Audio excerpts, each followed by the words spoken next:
here at Phillip Island this weekend. It's probably one of the most picturesque circuits in Australia.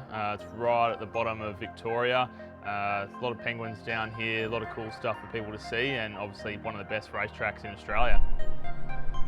Phillip Island is obviously a pretty tricky circuit regardless, in terms of it's pretty high speed, so being able to correct the car, being able to catch a big slide at high speed is obviously pretty important. So doing that in a front wheel drive versus a rear wheel drive car has taken a bit of getting used to. I'd say it's like riding a bike backwards.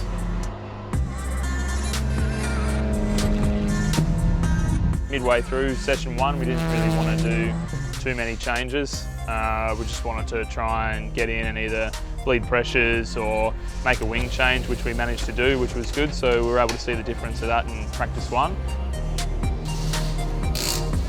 Coming out of the Symmons Plains round, I think as Luke, ourselves, we were sort of, it's a bit unexpected how quick he was straight up, but at the same time I've seen him doing some sim work, and I do rate simulators, so I've seen him in that, knew of his potentials in the 86 and that, so a little bit of a surprise, but probably reading into it, probably not such a surprise. Chaz is Chaz, so Chaz is sort of always going to be quick whatever he drives. I think he's only got one speed.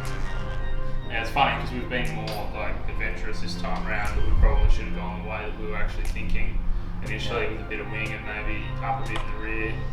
Coming in here, a little bit more weight in our BOP has slowed us up a little bit, but yeah, right at the moment our pace is very competitive. Second practice, a little slower outside the top 10. What was the reason for that? Were you tinkering with the car? Yeah, we actually tried a few things in our setup which quite obviously didn't work for us. So yeah, we went a bit backwards there, but I'm honestly not too stressed about it. The Audis have got really good pace here, and it'll just be a matter of us putting a lap together in qualifying this morning, which I think we'll do. There was a lot of cars going off track yesterday, a lot of people having some pretty big moments through turn one, so you know, we weren't one of those people. So I think we've got a good race car, and if we can qualify in the top 10, it'll be good.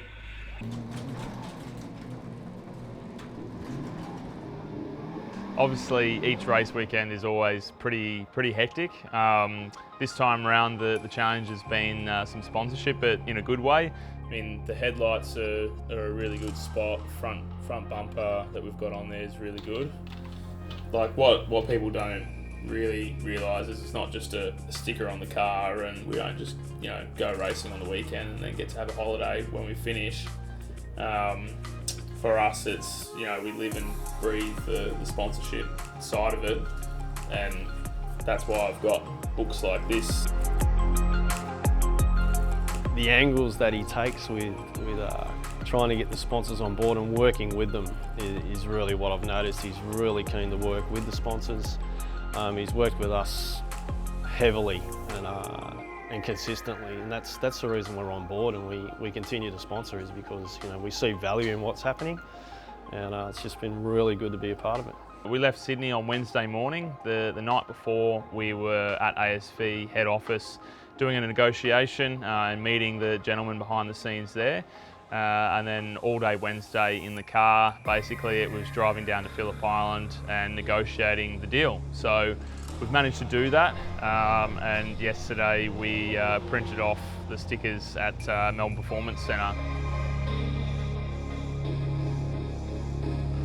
Oh, it's locking up and you're still turning? I might still just, I think we just have to reset it. 0? Yeah. Nailed the middle sector, like straight out of the gate to 0. To like nowhere. Yeah. There's obviously a reason for it. Yeah. Well, I think if we can get the car back to what it was in practice one. After yesterday's efforts in practice, I sort of wasn't really sure how things were going to shape up for qualifying.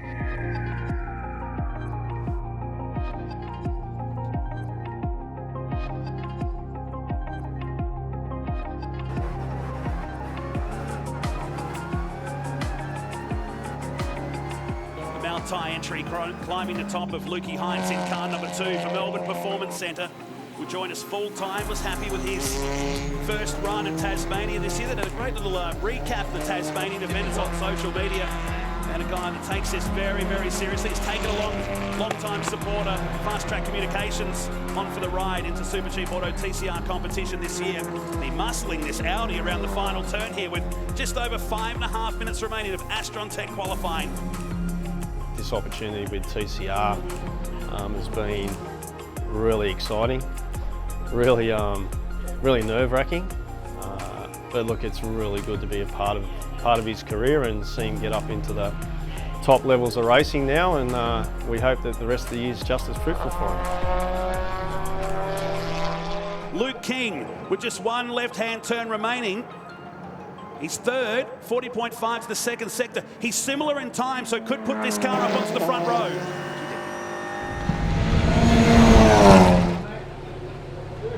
Obviously managed to qualify the thing pretty well up on the front row with Chaz. So yeah, for us to come up to speed and be P2, only 2 tenths behind Chaz for quali is something I'm pretty proud of, and I think it's a good effort by all the team.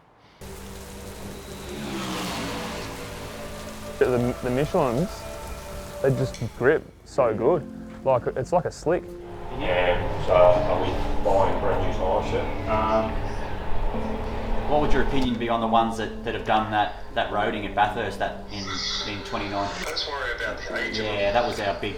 Yeah. That was our initial concern. Chris and I had an agreement that if we were on the front row, we'd put greens on. So now, worth the investment. Now we've got to commit to it.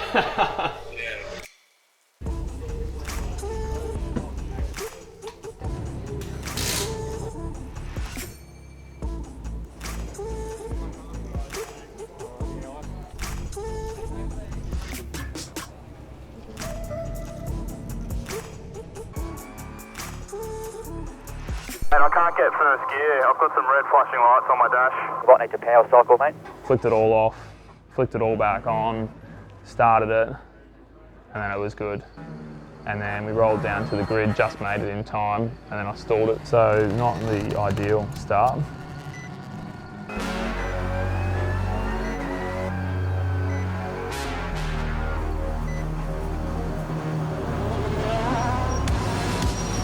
Here's Luke King, guy that's been in an Aussie racing car, been in Toyota 86. He works enormously hard at his racing. Little mechanic workshop, I think, on the Central Coast up there in New South Wales, beside Chaz Mostert.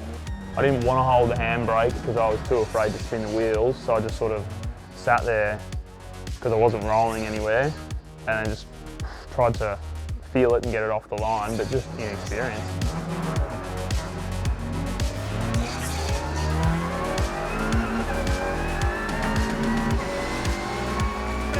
Who emerges to lead from Holdsworth. Luke King dropped back to third position there, didn't get away to a great start in the Maltai Audi, but his teammate Mostert leads us through turn number 1. I'm watching the near back of the field. Does everybody make it through safely? How can you see?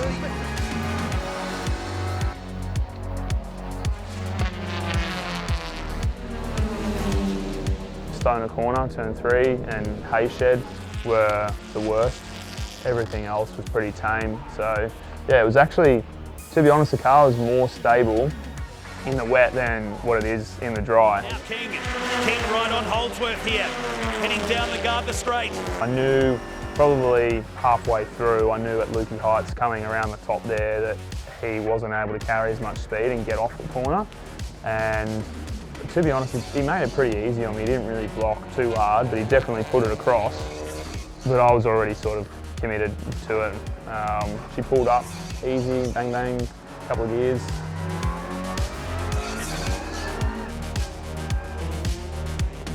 Sort of 3 or 4 laps before the end, it was kind of like similar to Bathurst, where the thoughts are creeping in about what you're going to say on the podium pretty much, and you've got to like get that out of your head and just keep focused on the job. So yeah, I was just trying a few things in the wet, and then that final lap, you know, we overlapped Caruso, came around to the start finish and just kind of chilled as we came over the line. So it was kind of like a bit of relief, and then it was like celebrations on the radio with Chris. So yeah, it was good.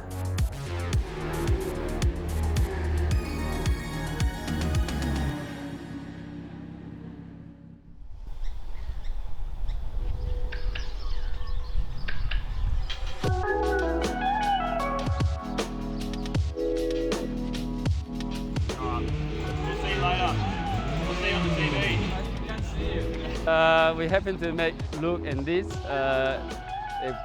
one lunch, and it was we kind of clicked and started to know each other. And before that, I didn't understand much about car racing or anything. The more I get into it, the more I feel like there's a huge spirit. It's not just driving, it's a lot of energy, a lot of focus. Where Luke is right now today, wow, it's a lot of effort and time and everything put into it, and just amazing. Where I felt really vulnerable was actually down in the Honda. I didn't think I'd be Everyone right. was nervous.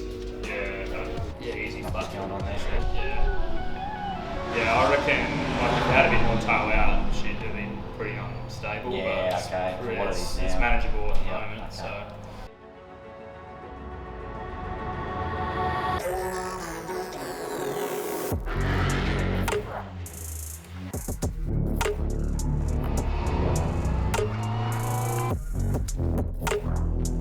Yeah, it was a pretty fun race two. Yeah, I certainly didn't expect it. Good work, mate. Good work, but settle into a rhythm now. Good job. Opening laps were pretty hectic between myself, Chaz and Aaron Cameron, who seems to be able to always get mega starts in that Peugeot. And King goes side by side with his teammate Moss that just clears him at a very fast part of the circuit. Still got side by side action. We managed to get past Aaron on the opening lap coming down the main straight. Just passed him in the toe down into turn 1, but then typically on cold tyres and just trying too hard to try and make a break, just sort of made a bit of a mistake coming into Honda, and he managed to get back past us.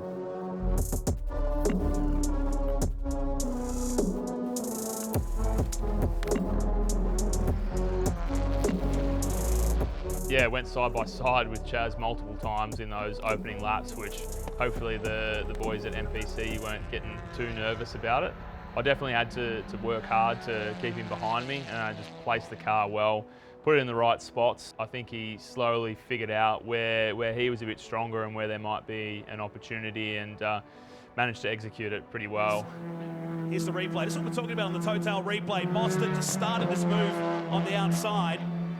Traditionally, a one-line corner. We've seen cars go off there for so many years now.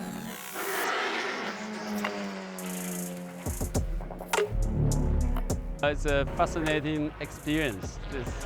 You kind of have this sort of experience when you watch the race on TV, for sure. And it just makes my heart pumping so fast, and was just amazing. It's a hug! We got a hug! Pumping the heart rate. Maybe 195.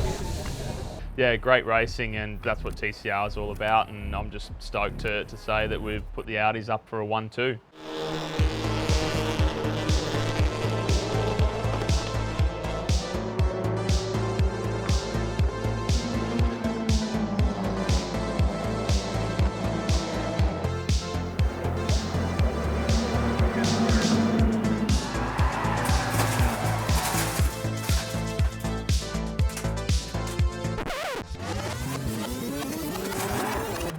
Yeah, bloody hell. Race 3, what can you say? I suppose a race weekend is about putting all of the components together at the same time and doing that consistently.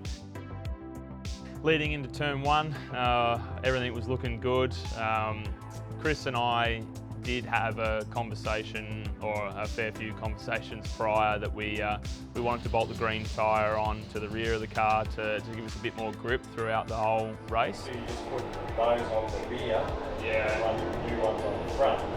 Well, yeah, Bridie was sort of saying it was just saying he reckoned he could go greens all round. Certainly did expect it to slide, it's just that I didn't expect it to slide as much as we did. If you're going for gold and you're going for the win, you can't be too upset with yourself, so it's onwards and upwards to Bathurst. Still P2 in the championship, so can't complain.